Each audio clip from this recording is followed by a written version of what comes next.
Good morning, good afternoon, good evening, wherever you are located on planet Earth. It's time for another edition of the PulseWave Report with yours truly, the Algo Capitalist, aka the Vulcan, coming to you live from PulseWaveTrading.com, home of the world famous PulseWave price trigger reports that are underway and kicking tail this morning. If you don't know, you better ask somebody. You better go to PulseWaveTrading.com and type in the coupon code. Take advantage of the quarantine discount that we are running through the month of December.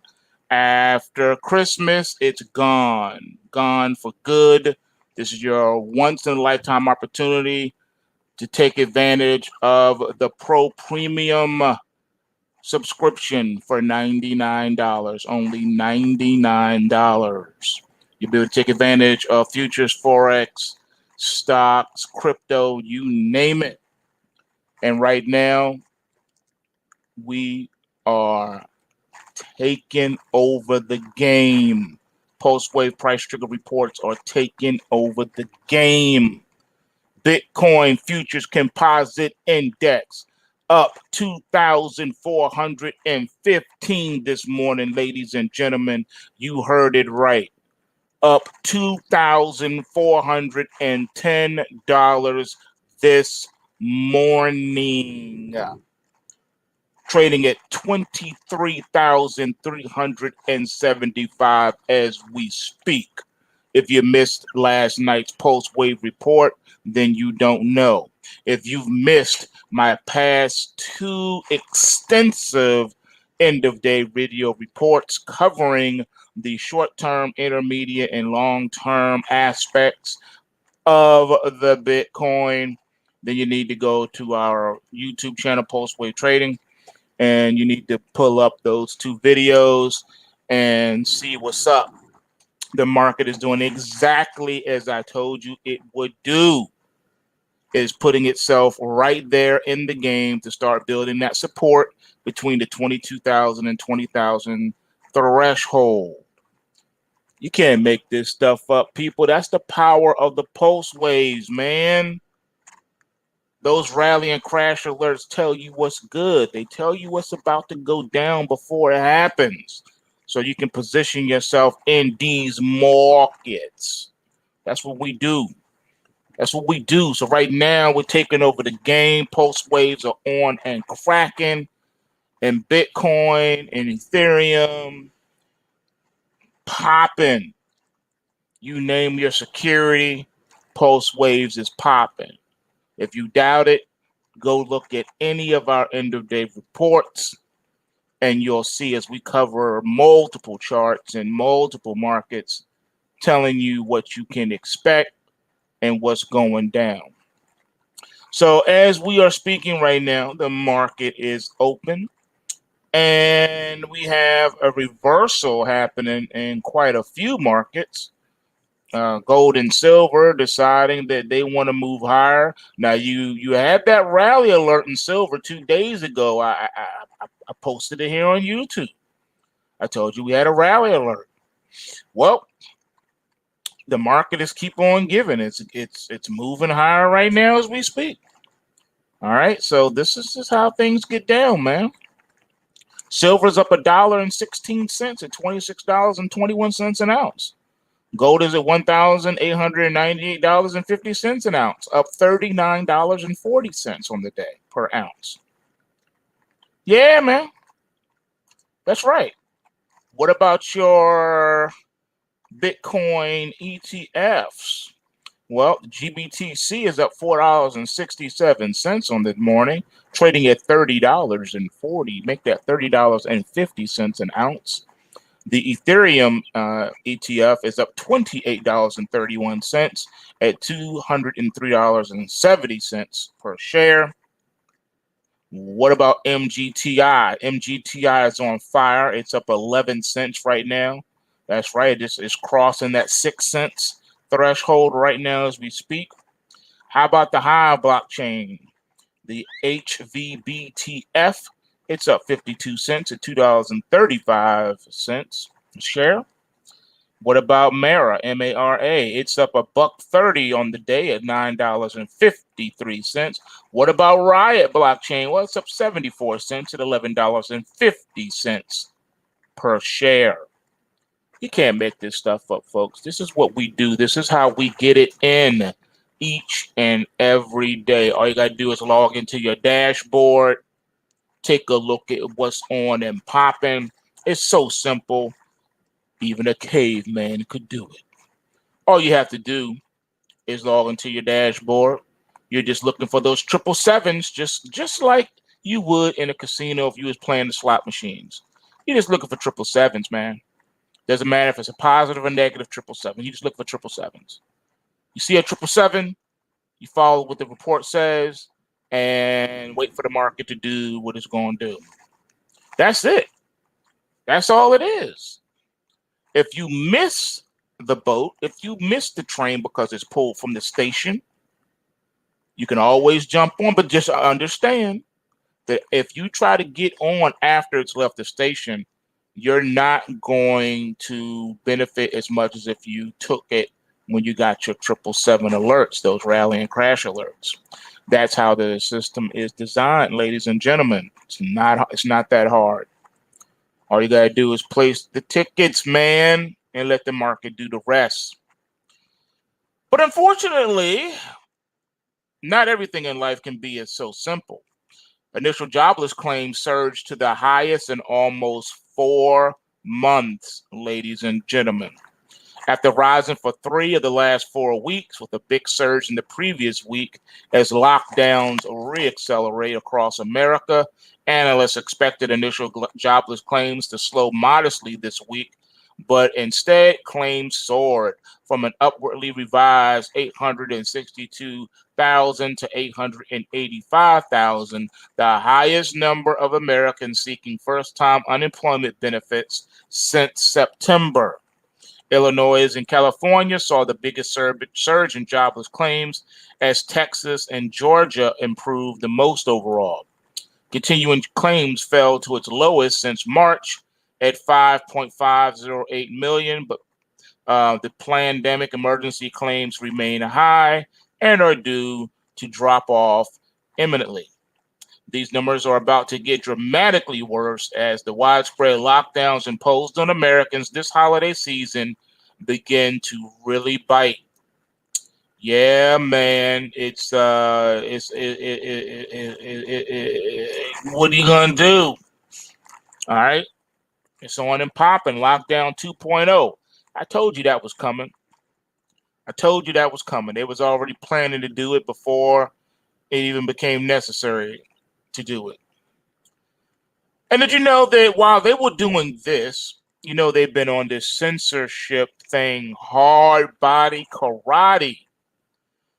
Top social media execs donated to Biden's campaign while censoring New York Post Hunter story. Top social media executives poured hundreds of thousands of dollars into below Biden's presidential campaign and the Democratic Party. Simultaneously, New York Post exposure of Hunter Biden's dealings overseas was censored from certain social media platforms. If you're wondering why I have to speak this way, and you know exactly who we're talking about, it's because of the YouTube censorship algorithms. And I'm trying not to get my stuff flagged. You heard? The new findings came as President Trump has repeatedly called to repeal Section 230 of the 1996 Communications Decency Act that shields social media companies such as Twitter and Facebook from liability for the content their users post. Social media companies maintain that the provision enables the internet to thrive. Still, critics say these companies aren't doing enough to combat harmful content, but rather censoring conservative voices. Fox News can comb through Federal Election Commission records that shows Facebook's Vice President of Public Policy and Chief Privacy Officer Aaron Egan donated nearly $100,000 to Democrats, and Biden in the final weeks of the presidential race. FEC records show Facebook's chief financial officer, David Weiner, donated the legal maximum of $2,800 to Biden's campaign in April. During the Democratic primary, David Fisher, Facebook's chief revenue officer, donated $2,800 to Biden and another $750 during the general election. Several other top-level execs at Facebook and Instagram donated to Biden's campaign. Over Twitter, more of the same dozens of execs donated mostly to Democrats and Biden. Vice President Matt Dorella gave $2,000 to Biden's campaign in September. Senior Director of Product Management James Kelm donated 2 times, totaling $5,600. Twitter spokesman Trenton Kennedy told Fox News that the company has stated many times that we enforce the Twitter rules judiciously and impartially for everyone on our service. Political ideology, especially that of our employees, plays no part in this process, Kennedy said. Right. A congressional committee heavily scrutinized these big tech companies in late October as a handful of Republicans blasted Facebook's Mark Zuckerberg, Twitter's Jack Dorsey, and Google's Sundar Pichai for blatant anti-conservative bias. Trump campaign communications director Tim Murta told Fox News earlier this week that Silicon Valley Mafia was always in the tank for Joe Biden, and everyone knew it. It's why they blocked the sharing of Hunter Biden's story to protect their boy, Beau Biden. That was election interference, plain and simple, while they also targeted President Trump and other Republicans with censorship. We've all seen it. It's not a secret. It's not a mystery. Censorship is alive and well, and it's worldwide. The internet is becoming communist. It's becoming communist China's internet. And there's no way around it. It is what it is. All right? It is what it is. So let's talk about what we really came to talk about this morning. We already hit on the markets. We already know what's good with the markets. Unless you've been hiding under a rock, you don't know what's going on with these markets. Markets are doing what they're supposed to do, and the pulse waves are just been there to clean it up. That's what we're supposed to do. All right, so you may be asking, what is really going on? Well, we're going to talk about it today. As you know, because of the YouTube algorithm, you got to watch what you say, or you will trigger the Nazi team on you. So when we talk about, Beau Biden, you know what that's about. You can't talk about the virus without saying the virus. But everyone knows what we're talking about when we say the virus. But that's what we're going to deal with this morning. Let's talk about the virus that has been so heavily censored. Things that you will not hear in the mainstream media because they're going to cover it up, or if they do mention it, it'll be covered somewhere hidden in the newspaper, way in the back somewhere, maybe in the comic section. Who knows? But we're going to go there. Did you know they're already starting to show problems? The first glitches have emerged in the COVID vax rollout. Alaska health worker suffers serious allergic reaction to the jab. We're talking about the jab this morning, ladies and gentlemen. A healthcare worker in Alaska was hospitalized on Tuesday with a serious allergic reaction after receiving Pfizer's jab, according to the New York Times. The person, who had no known drug allergies, was still in the hospital on Wednesday morning under observation, according to the report. It is unknown whether they suffer from any other types of allergies. The Alaska resident's reaction was reportedly similar to anaphylactic reactions two Hill workers in Britain experienced after receiving Pfizer BioNTech jab last week, both of whom have recovered. For those that don't know, anaphylactic shock is a serious allergic reaction, all right, that can lead to death. All right, anaphylactic shock, anaphylactic reactions can present in a myriad of ways. It can go from anything from being mild to absolutely deadly. For most people, you break out in the hives, you're itching all over. Um, for other people, they get the hives and the itching all over, and their throat starts to swell and close up. And yes, the throat can completely close up while you're experiencing the hives and the itching, and your face turning one-sided with whaps and hives all over you, looking like the Elephant Man. And for some people, still, their anaphylactic reaction could actually lead to cardiac arrest. Cardiac arrest is less, is a less percentage of happenings, but it does occur. You may not have the hives or the closing of the throat or any of that thing. You may just go right into full cardiac arrest. That's why anaphylactic reactions are deadly. And so if you have anaphylactic reactions to anything, I don't care if it's nuts or whatever it is, you have to have an EpiPen. You have to have an EpiPen with you at all times. And if you have food allergies that are anaphylactic in nature, you not only have to have your EpiPen with you, but you have to be extremely careful of what you eat, especially if you didn't prepare it. If you're eating already prepared food, I don't care if you're going to a friend or family's house, you always have to ask what's in the food and how was it made. You'd be surprised how peanut oil is snuck in a lot of prepackaged foods these days, everything from cookies to candy. You'd be surprised. So you have to read labels. You just got to be really, really careful so that you don't die. All right. So of note, both of these individuals had a history of severe allergies, the ones in Britain. Now, one, a 49-year-old woman, is allergic to eggs, which Pfizer says are not in their jab. The other, a 40-year-old woman, is allergic to several different medications. Both routinely carry EpiPen-like devices in case of reactions.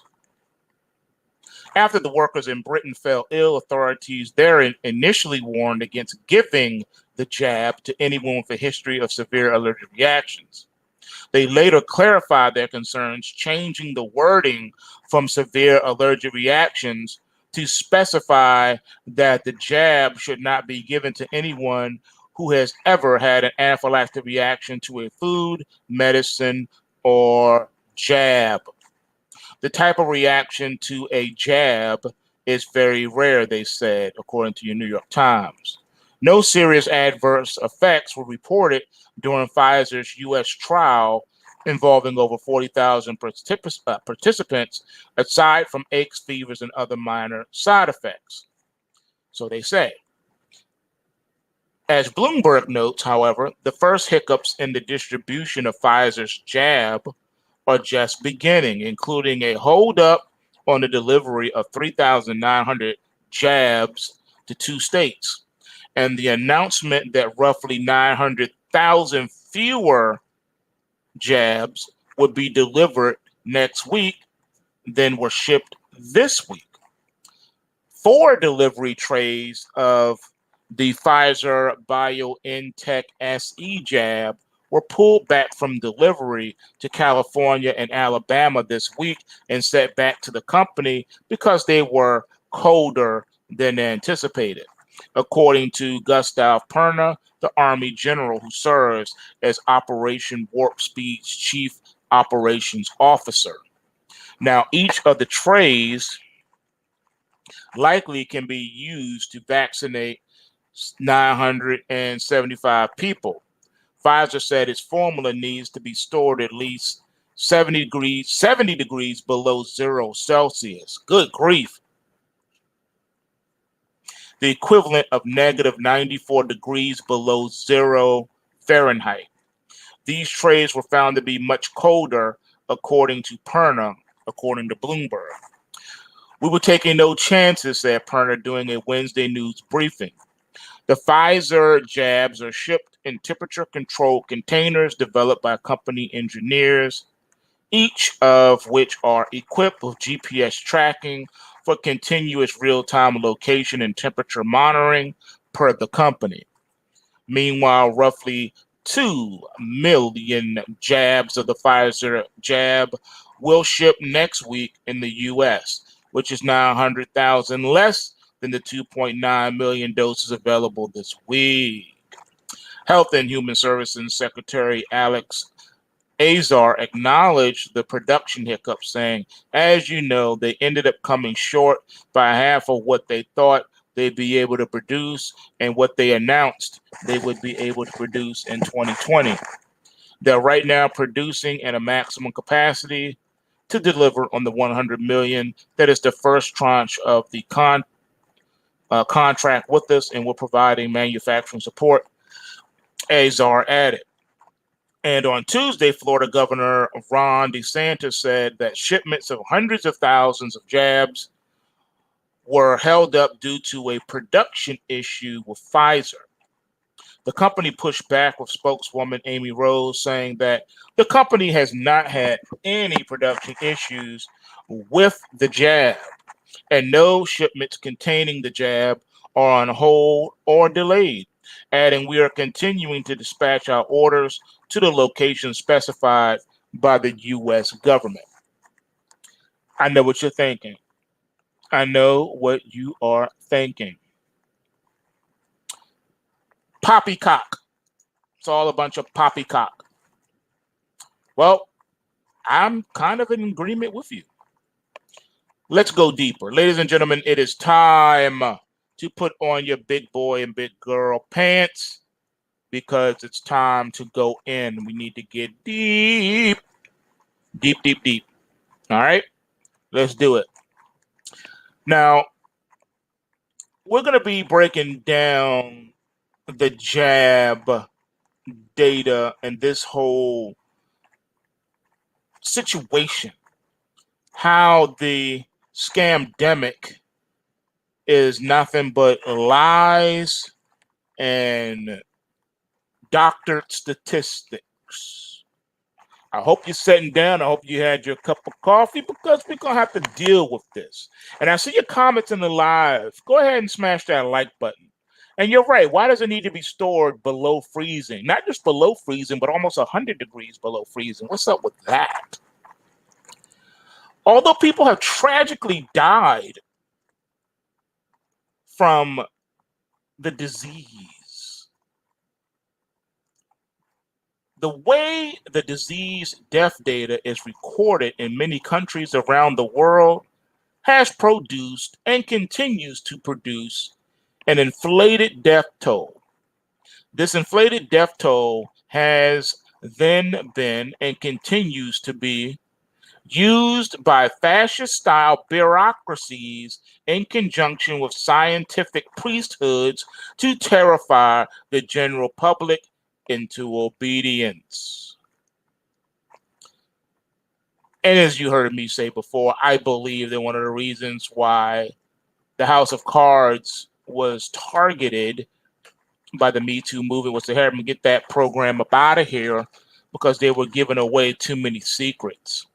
If you recall, on one of the episodes, instilling fear in the people was done so that they could push their agenda further.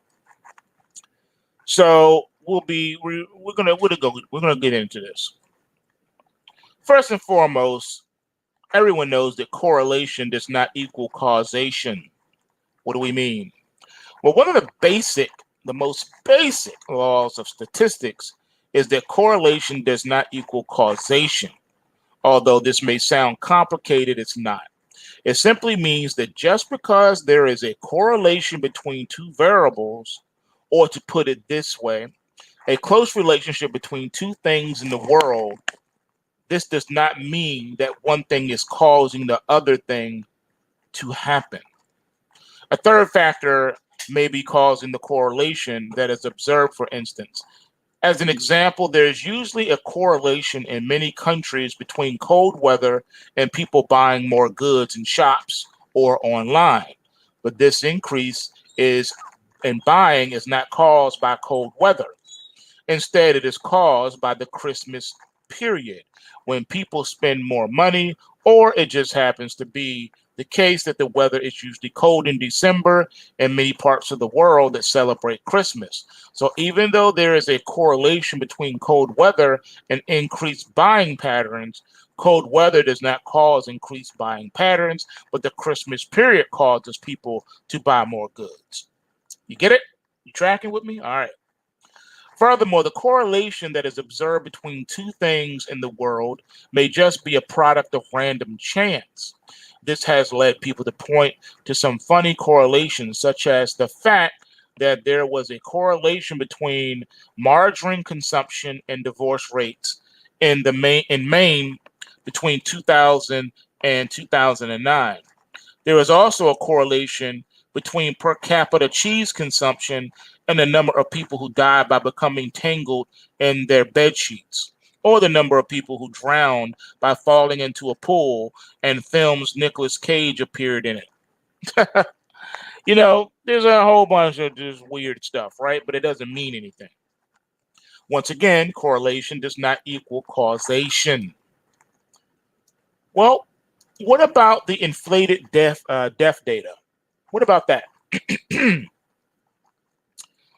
Okay, so just because someone has tested positive for the virus and died sometime thereafter, even if we put aside for a second that some tests are known to give false positives, that does not mean that the virus caused that person to die. Yet the main figure certain countries around the world are using to express virus deaths is simply recorded or coded as essentially any death involving a positive virus test within 28 days of death.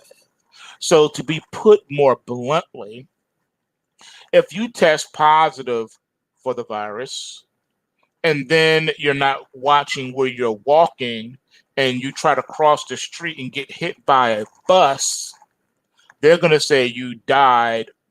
Your death was the virus. Your cause of death was the virus. I know it sounds really, really stupid, but these are facts. Because correlation does not equal causation, simply recording viral deaths as any deaths involving a positive viral test within a given period of time is an extremely poor way to measure how many people have died. For instance, in the UK, the main figure being used for viral deaths is coded as stated on the official virus website as the number of deaths of people. Hold on for a second. Just got a message. Hold on for a second.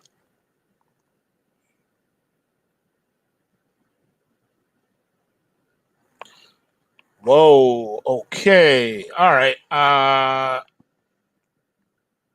Wow, man. This is sorry. Just got a very interesting notification here by one of our pulse waivers. Interesting. Yeah, we're going to talk about this at another. Uh, yeah, I touched on this a few days ago, and then I'll get back to what we're dealing with here. I touched on it a few days ago that I understand the whole Robinhood thing now. It makes a little bit more sense. And right now they're being hit hard. They have to settle for like a $60-some million lawsuit for allowing the high frequency traders to front run the client's data.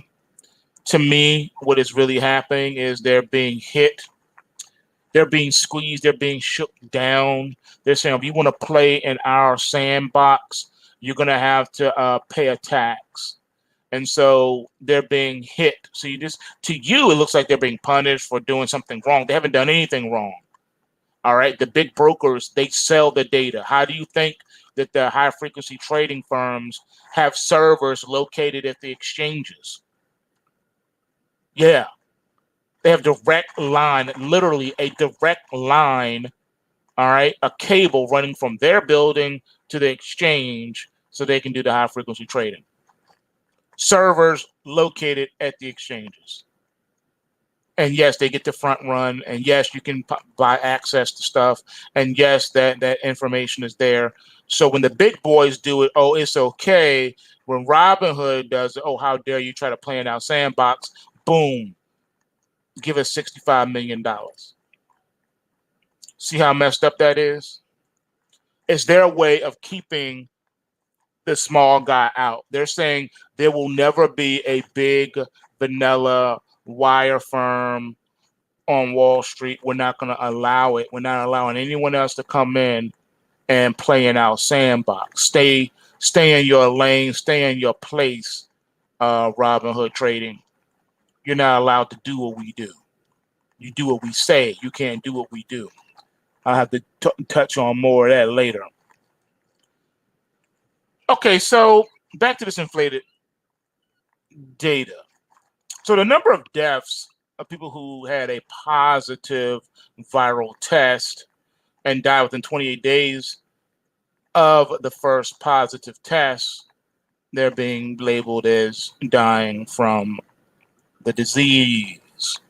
This completely ignores the problem of causality and thus produces a much larger death toll than there actually is. For instance, if someone has had an underlying heart condition for 10 years and has a heart complication and dies, their death was most likely mainly caused by the heart condition that has plagued them for a decade. However, if that person had tested positive for the virus for the first time within 28 days of them dying, that person could be included as a virus death in the UK. If all is required to be categorized as a viral death is simply a positive test result. For those who understand that the way you code deaths dramatically changes the number of deaths you get, the UK authorities kindly illustrate this for us. This is a second number recorded by UK authorities, which codes deaths as people whose death certificate mentioned the virus as one of the causes. By coding deaths this way, there are thousands more viral deaths compared to when deaths are coded as people who have had a positive viral test and die within 28 days of the first positive test. Now, despite the UK authorities having two ways to code viral deaths, however, none of them are particularly accurate, as you will further see. This is because the positive test figures does not deal with the issue of causality, and the different death certificate figures only mentions the virus as needing to be one of the causes of death rather than the primary cause. In addition to the death certificate figure, not explicitly demanding the need for a positive viral test. What about the US death data? Well, if we turn our attention to the United States, we find similar issues with the viral data. One of the main figures the Centers for Disease Control and Prevention is reporting as the total number of provisional viral deaths in the U.S., which stands at 241,906 deaths, all deaths involving the virus. If we dig a little deeper, this number is based on deaths with confirmed or presumed viral coded to ICD-10 code U07.1. For those of you who do not know, it's been a long time since I worked with insurance companies, but back in the day, it was called the ICD-9 codes. But since then, it's now been updated to be called the ICD-10 codes. ICD-9 codes were medical, medical diagnosis codes. So whenever you go to the doctors or to the hospital, there has to be diagnosis given, and you use an ICD-9 code to give those diagnoses. But now you have ICD-10 codes. And as far as the treatment, what a person being treated for, that goes under the CPT-4 codes. All right, so the difference with the ICD-9 codes and CPT-4 codes, for those laymen out there who don't know, ICD-9 codes usually have like a number 0.1 or something like that, and it's usually like a 3-digit number that can include a letter and a number. CPT-4 codes usually were like 4 digits, 4 to 5 digits long, and there was no alpha code in there. It was just all numeric. So like the 7 series, like 73610, traditionally speaking, would be some type of radiology. Okay, office visits were like 99200, 99201, 99204, something like that. Those were your office visit codes. All right, so that's just to give you an idea. A lot of that has changed dramatically in the past 30 plus years. So I wouldn't even know what certain codes were today. If you gave me an ICD-9 10 book and a CPT-4 code book, I'm sure that it's changed so dramatically it would be brand new to me. But back in the day, I had all those memorized. I knew what all the codes and all the series were for. All right, so to continue, according to the CDC's website, the National Center for Health Statistics, NCHS, uses incoming data from death certificates to produce provisional viral death counts. These include deaths occurring within the 50 states and the District of Columbia. Viral deaths are identified using a new ICD-9-10 code. When COVID-type viruses is reported as a cause of death, or when it is listed as a probable or presumed case or cause, the death is coded as U07.1. This can include cases with or without laboratory confirmation. There are many potential problems with coding viral deaths this way. One problem is, again, the issue of the virus being listed as a cause of death, as opposed to the primary cause of death. If we look at the technical notes, the CDC's website provides even more details and states, quote, coronavirus disease deaths are identified using the IC10 code U07.1. Deaths are coded to U07.1 when coronavirus disease is 2019 or whatever are reported as a cause that contributed to death on the death certificate. These can include laboratory confirmed cases as well as cases without laboratory confirmation. If the certifier suspects the virus or determines it was likely, the circumstances were compelling within a reasonable degree of certainty, they can report the virus as probable or presumed on the death certificate. The virus is listed as the underlying cause of death certificate in 92% of deaths. Good grief. See the problem here, ladies and gentlemen? Not a conspiracy theory, but a conspiracy fact. This is what's going on. Even though this 92% of cases were virus related, where it was listed as the underlying cause of death, is more compelling.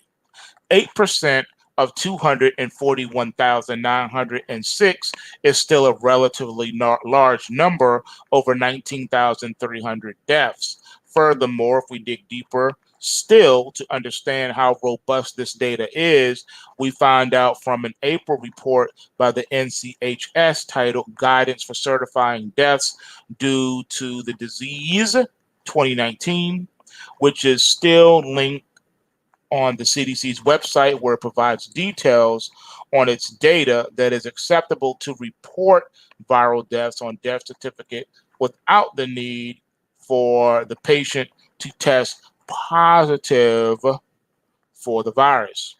An accurate count of the number of deaths due to virus infection, which depends in part of proper death certification, is critical to ongoing public health surveillance and response.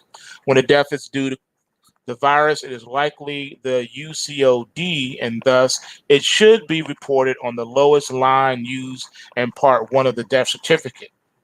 Ideally, testing for the virus should be conducted, but it is accepted and acceptable to report the virus on a death certificate without this confirmation if the circumstances are compelling within a reasonable degree of certainty. Again, that's very vague. So now the medical examiners are being given carte blanche to just stamp virus-related deaths on all the bodies that come into the morgue. You see the problem with this? This virus data is a travesty, ladies and gentlemen. To be clear, I'm not a statistician or a scientist or a medical doctor, all right? Although I did take some classes in the above said mentions, I was taught how to read and interpret medical reports and things of that nature. So, yeah, and I was very up to date on medical terminology and all that good stuff. I've mentioned that on this channel before. But that doesn't mean that what we're talking about is not factual and truthful. Jamie Perkins, the former head of the health analysis at the Office for National Statistics, has called the viral data in the context of Britain a travesty in various ways. Additionally, it is important to note that the manipulation of statistics has been a key feature of tyrannical regimes down throughout history. In the Soviet Union, for instance, the Stalinist government constantly suppressed or delayed the release of statistics that contradicted their agendas and only released data that supported their initiatives. Now, what about the imprecise tests? Well, today history looks to be repeating itself once again. Governments around the world are selectively using statistics in a way that inflates the scale of the scamdemic. For instance, over the past month or two, there has been a clear shift in the emphasis that the government and the media are placing on the number of positive viral cases. Yet, with this shift in emphasis, both parties have largely failed to contextualize why this was always going to be the case once mass testing began.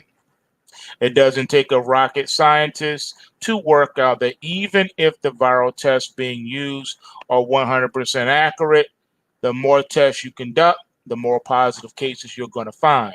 If we take the UK, for example, the number of virus tests being conducted has been increasing month by month since May of this year.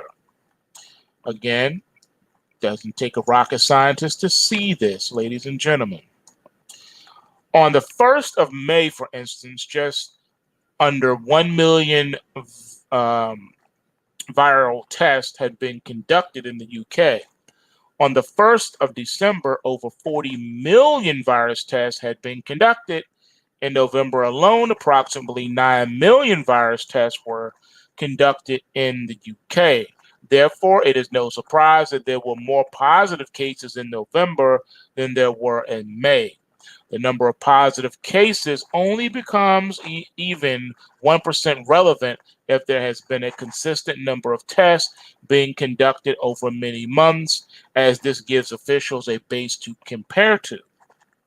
Furthermore, what percentage of tests are producing false positives? How sensitive are these tests?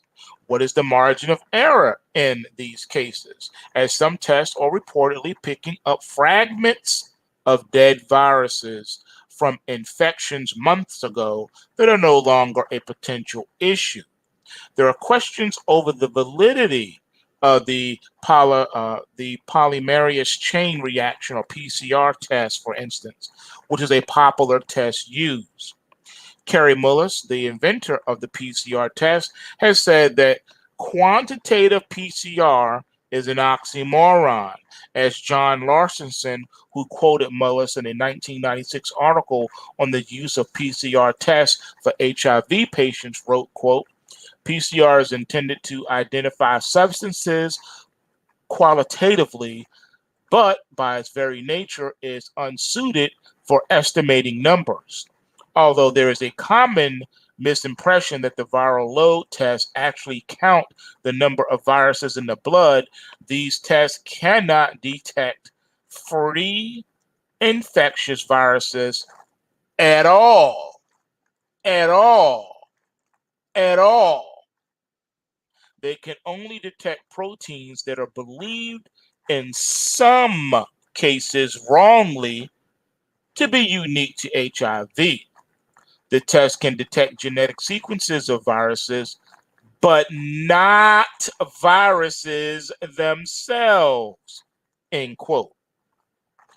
In the context of using the PCR for determining a COVID-19 infection, a spokesperson for public health England recently told Reuters that, quote, detecting viral material by PCR does not indicate that the virus is fully intact and infectious, i.e., able to cause infection in people, end quote.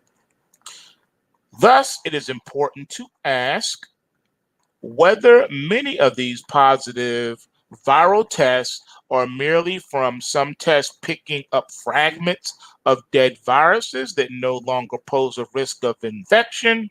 Furthermore, it is important to establish what type of people are testing positive for the virus.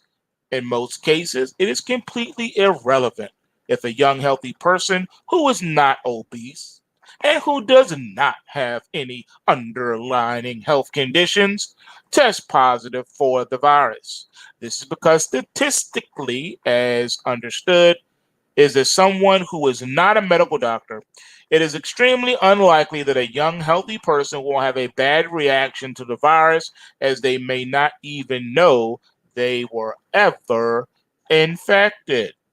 Just like The Walking Dead, right? Remember when it was finally revealed that every human being that was currently alive was carrying the virus, was already infected? The only thing that was missing was their death to activate the virus. Remember that? Remember that? And then I've talked about this before. Why was Pfizer given legal protection for the jab? Additionally, I would like to bring to your attention a recent story in relation to the jab.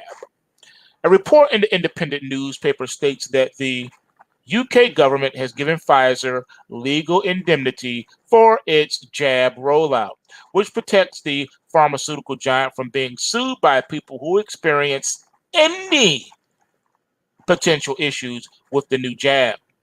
NHS staff who will be administering the jab are also protected.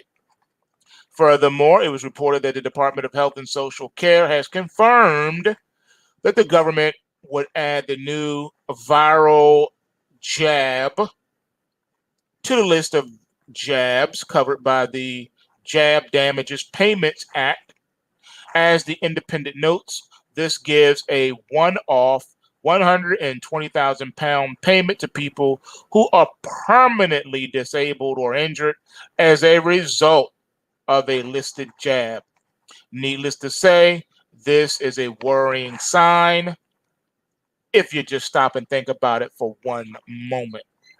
If we turn our attention back to the question of statistics, there are clearly major issues with the way the viral death tolls and positive cases are being calculated and measured. However, the notion that governments around the world that are behaving in a fascist style manner are using statistics to seemingly control the population is nothing unsurprising to those who understand history.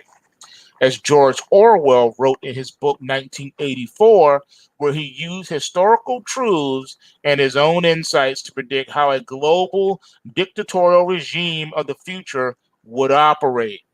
Quote, even the written instructions which Winston received, and which he invariably got rid of as soon as he had dealt with them, never stated or implied that an act of forgery was to be committed. Always the reference was to slips, errors, misprints, or misquotations, which it was necessary to put right in the interest of accuracy, end quote. But actually, he thought, as he readjusted the Ministry of Plenty's figures, it was not even forgery. It was merely the substitution of one piece of nonsense for another. Most of the material that you were dealing with had no connection with anything in the real world, not even the kind of connection that is contained in a direct lie. Statistics were just as much a fantasy in their original version as in their rectified version. A great deal of time you were expected to make them up out of your head. Orwell, 2008, page 43. Curious drop in flu deaths. There are many more issues with the viral data, including the fact that flu deaths in part of October reportedly decreased in Britain and the United States compared to weekly and monthly 5-year averages, which in part may be because those deaths have been included as viral deaths.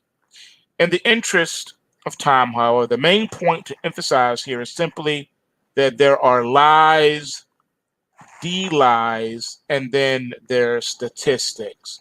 Ladies and gentlemen, you can't make this stuff up. This is where we are. And you need to think about it. This should give you pause. It should give you reason to think. All right? There's a lot of hysteria going on. Okay? Think, think, think. Like the teacher used to say in class, put on your thinking caps. Okay?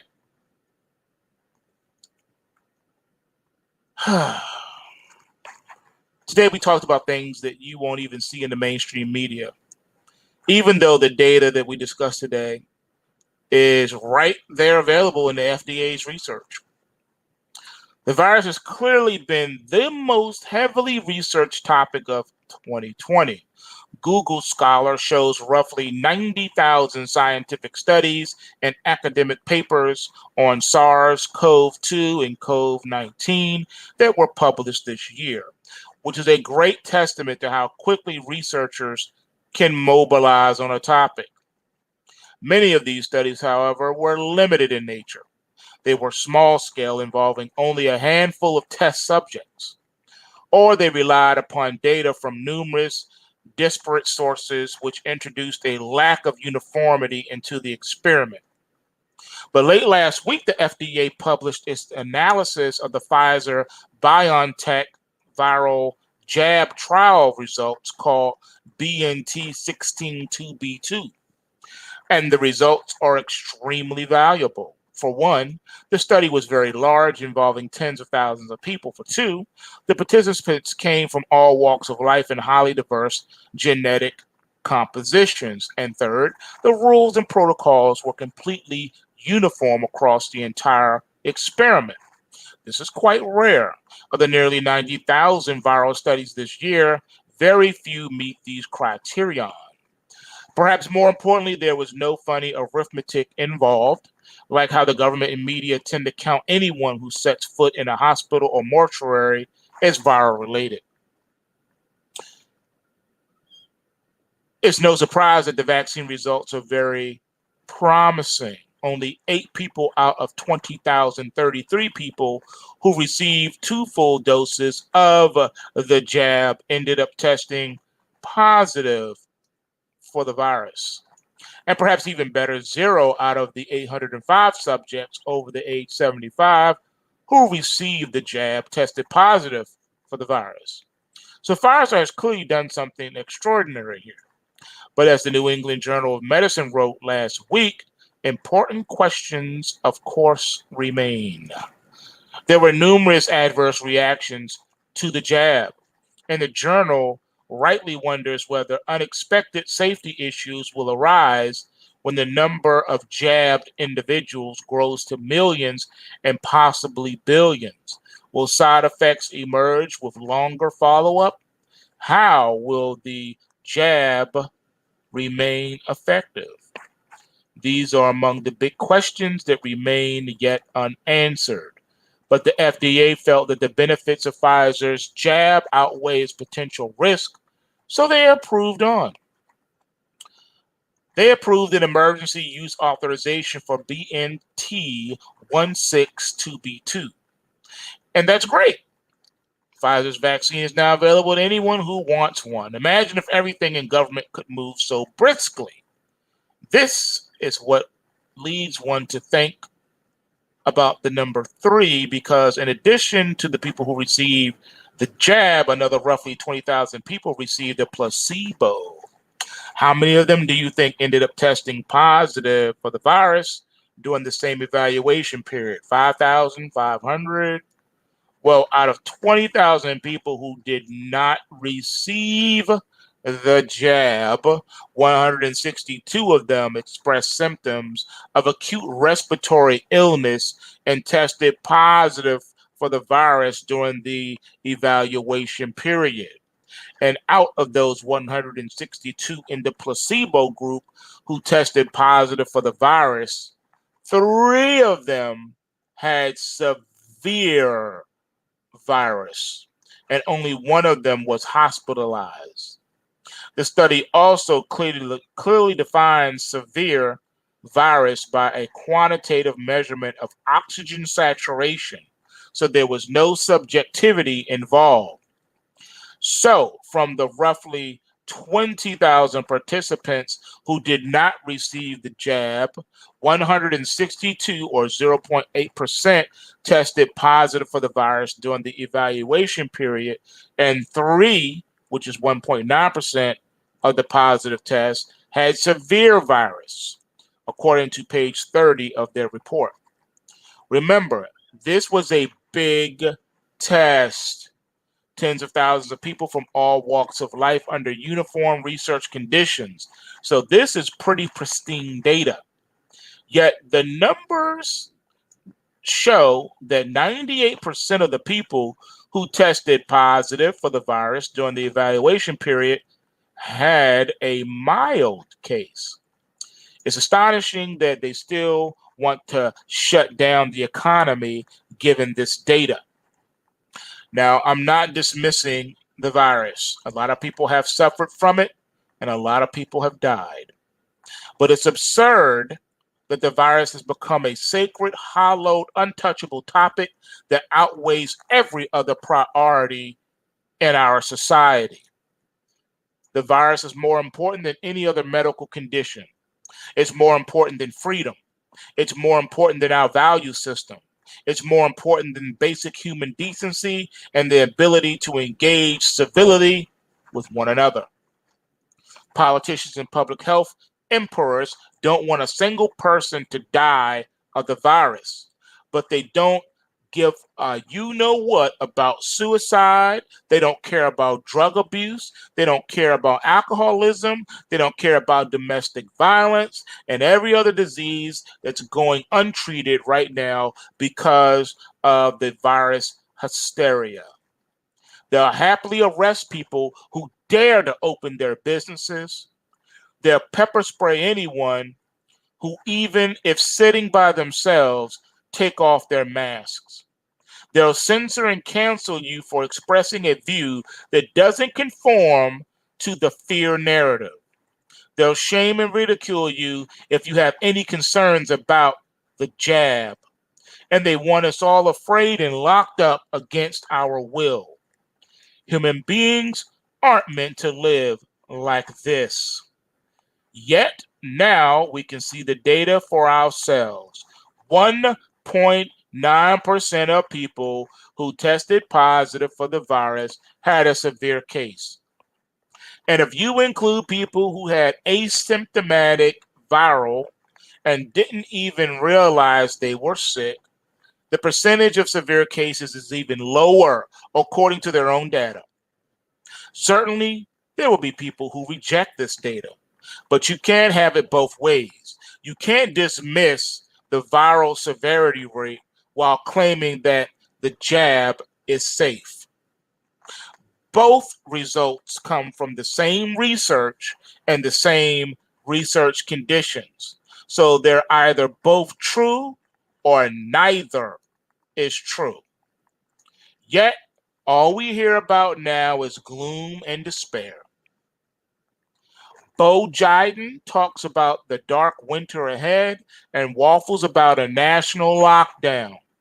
Bill Gates insists we'll be locked up until 2022.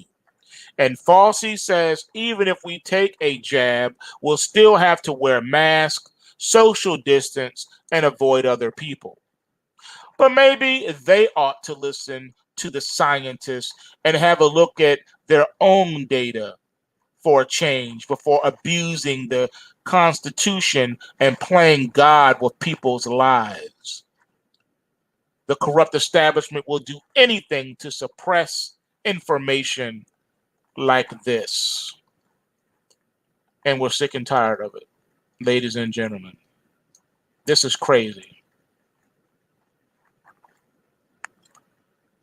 Think about it. You don't have to be a rocket scientist to figure this out. You just don't. The main question to take away from this is why. With practically no one getting the virus, and 98% of those who do get the virus either unaware, they're sick, or experiencing mild symptoms, why in the world would anyone choose to take an experimental jab with a 15% plus severe side effect? No data on long-term side effects, and no data on effectiveness against serious cases of the virus. Really? Whatever, man. Whatever. All right, I think I've hit you with enough for today. I think you've taken your medicine. I'm proud of you. I'm really proud of you guys for hanging in there with me. I didn't want to wax too philosophical, get too deep, but I had to present to you these facts so that you could make decisions for yourself. All right, you had to do it for yourself. All right, ladies and gentlemen, I think I've taken up enough of your time for the day. So I will leave you with this. Take advantage of our webinar tomorrow and also this coming Monday. It'll be our last webinars of the year. We're going to be going over how you can take advantage and prosper from these current market conditions and the market conditions yet to come. And that's at PulseWaveTrading.com. Use the coupon code to save a ton of money. You can get now the Pro package for only $99. Perfect stocking stuffers for the Christmas holidays. Buy a subscription and give it away to a family or friend or a loved one and be a blessing to someone else. All right, you know what this is. Bulls make money, bears make money, and pigs get slaughtered. So remember to take what you can and give nothing back. Remember to smash that like button, and I'm out. Peace.